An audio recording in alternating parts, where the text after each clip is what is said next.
All right, welcome back. Of course, we told you before we went on that break. We're going to talk about women's football on the show today. And of course, we're going to travel abroad at some point, take a look at the English Premier League. But before we start that, let me quickly introduce our guest on the show. He's making his debut on the show. Let me have the pleasure of introducing Oluwaseun Oyediji. Yes. Got the name right. Very Yeah. And of course, he's with Kick 442. And he joins us today. We're talking a lot about women's football. But before we get your thoughts, let's quickly take a look at a report put together by our own Cecilia Morgan, who's actually sitting beside me in the studio. Let's take a look at that report on the state of women's football in Nigeria. When we're done with that, we come back and take a look at all of the issues in women's football right here in Nigeria.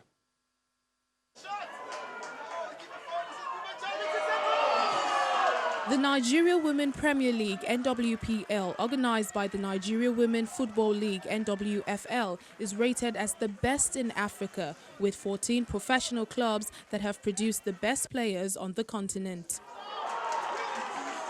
Last season, the league witnessed just 6 weeks before the Super Four that determines the winner. The reason for this is obvious.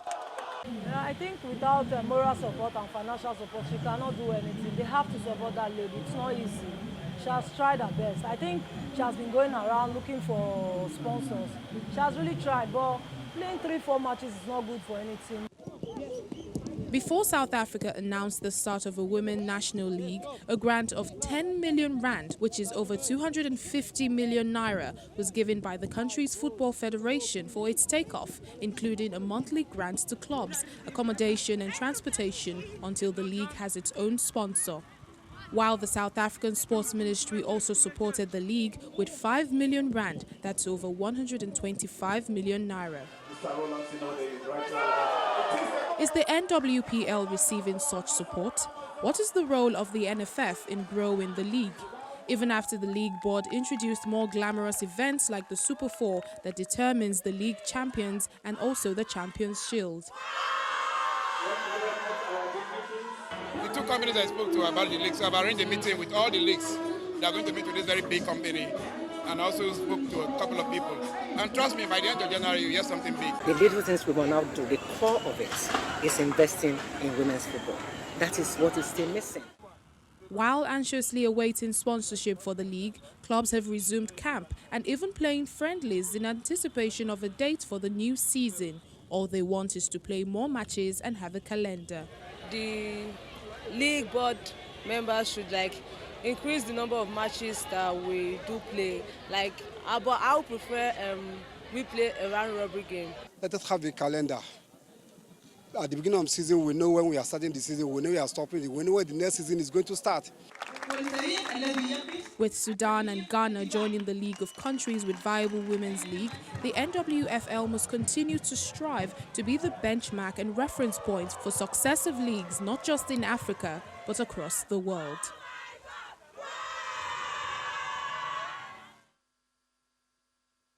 Welcome back. All right, so let me just pass the ball to you, Oluwaseun.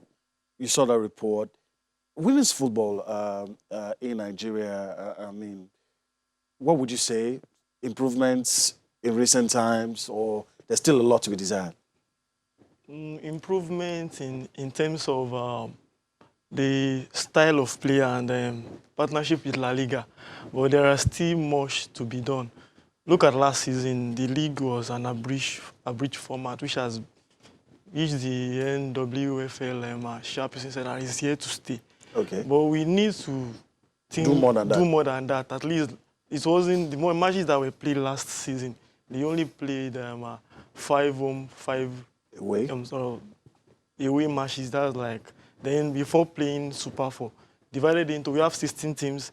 They divided them into 4 groups, 4 each, and the top teams went for the Super 4. So playing those patchy small amount of games won't be. What about those who will tell you that helps to solve all the logistic problems? Because you're here saying it's not really good, but a lot of people praised the format, dealt with the logistics, no walkovers, no cancellation and all that.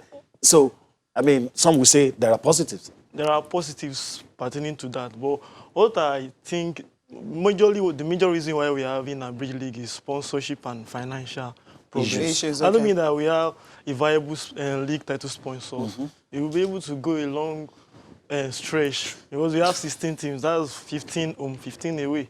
Yeah. So it will be more 30 matches in a 30 season. matches in a season. But because we don't have sponsorship and most of the team, they are owned by state clubs. You only have a few like Dream Stars of Lagos is private. So most of them are state clubs. And the viewership and the fan supportership for Women League can't be compared to the Nigerian Professional Football League. So. All right. Okay, another thing I need to ask you is this. I mean, you talked about, Yemi mentioned that, don't you think that having like a bridge, That format. 4 teams is better? But some players, I won't say round robin, which they prefer that also. But another thing is, as you mentioned, if you can have like maybe 2 groups, I mean, not 4, but you can have like 2 groups. More matches. More matches, just like, have 8 and 8 instead of having 4. And of course, if you have more matches, that also is going to help. And Evelyn mentioned something about you have players. For instance, you have like a pool of 21 or 23 players. You can't even get to have all the players play in a whole season. Why? Because there are many, and how many games can they play? So at the end of the day, these players may not even play a whole season because you don't have the games to be played. And what about the teams that won't make it to Super 4? So it simply means they play how many games? It's about 10. Not even up to 10. Not even up to 10, yeah. So that's the thing. So I think the issue now is if sponsors can come in. I mean, we talked about South Africa, the supports they got, and even Ghana. You know the story of Ghana. When they were going to start their league, the FA gave them, I think, 2,000 cedis each, which is about, I mean, it's not much, but then it's something. Each of the club were giving something to actually start up. So our own is, what are we going to do to ensure that these sponsors will come? Because Aisha Falode mentioned that they have so many, like, it's only Nigerian Women's League you see that we have a Super 4 and it's consistent. We also have the Champions Shield also, which is consistent. So there are things to really look forward to. There are places you can actually put your money into. And the fact that the winners, of course, you mentioned La Liga partnership, the winners of the league title get to, go to Spain and, have a tour and all that. We're still waiting for Rivers Angels. I don't know. I think the government will also buy tickets for the team, to fly them out and everything. NWFL have actually done enough. They settled the whole ground. But the whole thing is now on Rivers Angels, right? Waiting for them to come up with something so that the girls can actually enjoy, that tour of Spain that they were promised after they won the league title. Like she said, just to add as you answer the questions, can we borrow the templates? Maybe just... No, I'm not even talking about the number of matches now.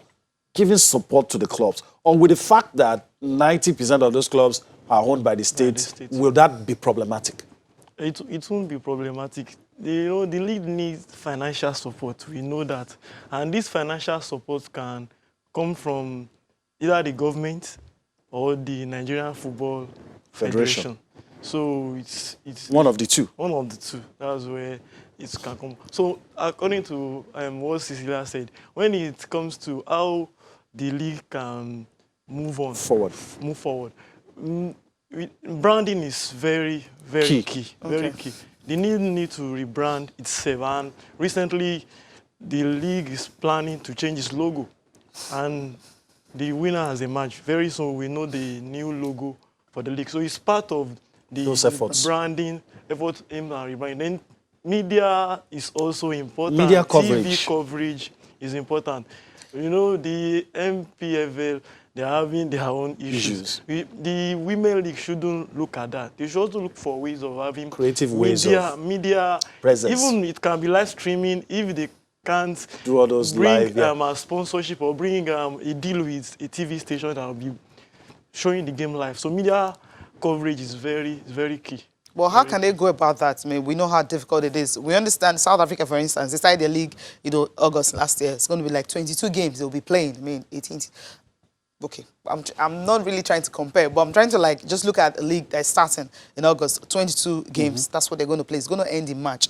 They have a structure. They know when it's going to start, when it's going to end. Why? Because they had that money, startup, more like it, support from the beginning. And also, SABC will broadcast one game per week. That's another way to go. So what's NWFL, talking about the board right now, doing to ensure that just maybe something like that can be arranged with NTA or something, or maybe, I don't know. Is there something in the pipeline that maybe you know about? A lot can be done. It's about good rapport with these media organizations. We have different TV stations. Even they can start with radio. Commentary go a long way. We might think that you know, not everyone has access to TV. They can start from the radio station. They can be having live commentary of matches. Then from there to TV stations. So, you know, because radio has large reach, it gets to rural areas, you can listen to it. So it's from there to TV station. It's a gradual process, and the league can do that. I'm sure they can. She has mentioned South Africa in her statements like two or three times. To play the devil's advocate, when you look at the league body in Nigeria, you look at South Africa and you look, they are not dealing with some of the peculiar challenges that we have here. Structure and structure-wise and infrastructure and all of that. So if the government puts in little funds, it will work. So in our own case, if you're putting funds, will funds be enough, or government has to also back the funds up and also ensure there are structures? If you want to participate in the league, this is what you must have: good stadium, good, you know, some of those things. Funds will be enough, because the NWFL chairperson, she stated this categorically leading to the last Super 4. She said the major challenge is fund. She has plans to rebrand the league, to give the league media attention. And with the La Liga partnership, they are making progress. So with financial help and financial backing, the league we make progress. I'm optimistic it's about it. It's part of the challenges. Before we just wrap this up, let me just ask you the final question. You covered almost all the games that were played, you know, last season. What were some of the challenges you faced when you were covering this game, traveling from one city to another? Majorly is the road network. But we have to make do with them. Mostly is the road network. Then the quality of our pitch too. Yeah, it's an issue. It's an issue. I don't want to mention some stadium that... No, we need to know them. I mean, we need to know them because infrastructure is another thing. There was a game I watched where Rivers Angels defeated Oshun Babes at home at Oshogbo Stadium. The stadium was... Nothing to write about. Before the commencement of the game, I saw goats run to the pitch. So, you know, it's something is pathetic, but, you know, things can be better. Things can be better through proper structuring and... All right. Okay.